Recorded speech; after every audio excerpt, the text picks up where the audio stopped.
In the previous topic, we learned about the variables and data types in Java. Now in this topic, let us now take a step ahead and check out how can we take user input and store the data inside those variables.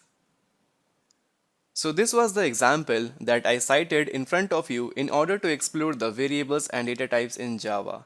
In our current scenario, the name, the population, and all these variables are predefined. All these variables contain some value. Now, if I give you a task to create a Java application or a Java program that will take the user input dynamically. Suppose the user is from Nepal, then he will enter Nepal dynamically in the runtime. And suppose the user is from USA, then he will enter his country name as USA. So this program will be meant for multiple users. So for that, first let us remove all these values that we have already defined. Because we will ask the user to enter his country name, population of the country, and so on.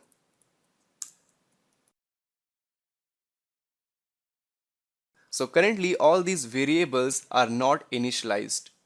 And now, in order to get the user input, we have a special class of scanner. So let us type scanner and it is showing some error. Now whenever inside the IntelliJ IDE you get some error, then always press Alt plus Enter. So let us press Alt Enter, and here you will find the multiple options. So here we want the scanner from this package of java.util. Let us select it, and at the top you will find some statement, import java.util.scanner. Now what does this statement stands for?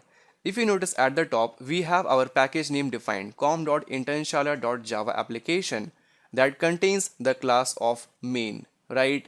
Similarly, in Java, we have various other predefined package, such as here the Java package is java.util, and it contains a class of scanner, similar to the main class that is stored inside our package of com.internshala.java application. So similarly, the scanner is also a class which is stored inside the package of java.util. Fine. So let us use our scanner class space. Let us define the variable name as scanner equal to new scanner. Now, right now this syntax might be very new to you, because here I am using the concept of object-oriented programming. The scanner is a class, and whatever variable name that we have defined here is actually the reference variable. And here on the right hand side, new scanner and something, it is actually the syntax to create a object. Now please don't worry about what is a object and what is a class. As promised, I will talk about the classes and object in a lot more detail in our upcoming modules. So as of now, let us type this statement, and then in order to get the user input, we need to use the scanner variable. So let us use scanner, give a dot, and there you will find multiple options or the methods. Let us use the first method as next. Give it a semicolon. Now what this next method do? It actually asks the user to enter the string. So right now our string is actually the country name. So let us assign it to name equal to scanner.next. So when this statement will be executed, it will ask the user to enter the name of the country. So whatever user will enter, it will be stored inside the name. And now, right after this, let us print out the name of the country. Let us run the code. And here in the output console, let us type our country name as, let's say, India. Hit enter, and then it will print India in the output console. Just because this India is actually the user input which is being entered by the user at this line of code. And this India is basically the output of this print statement. Now let us modify our code, and let us ask the user to specifically enter the country name. Let us now run the code. And there we go, it is asking enter your country name. So here let us type United States of America. Hit enter, but this time in the output console we got just United in the output console, just because here we are using scanner.next.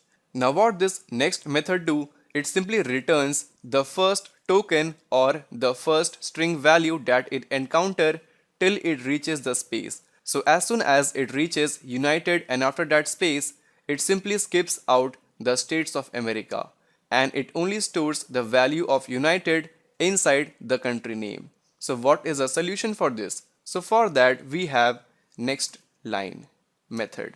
So this method compared to the next method will actually store the whole statement inside the variable of name. Let us now try it out. Let us type United States of America, hit enter, and there we go, United States of America. We can also refine our output by using something in our print statement. Let us use your country name is, use the plus symbol and append the name at the end. Let us now run the code again. This time let us enter South Africa. So here we go, your country name is South Africa. So this makes our program more user friendly. Enter your country name, user enters South Africa, and then we get the output as your country name is South Africa. And now at the end I would like to mention one more thing. Whenever we use the scanner class and its variable, so always remember at the end don't forget to close the scanner class. This will ensure that your program is robust and it will simply avoid any memory leakage in future.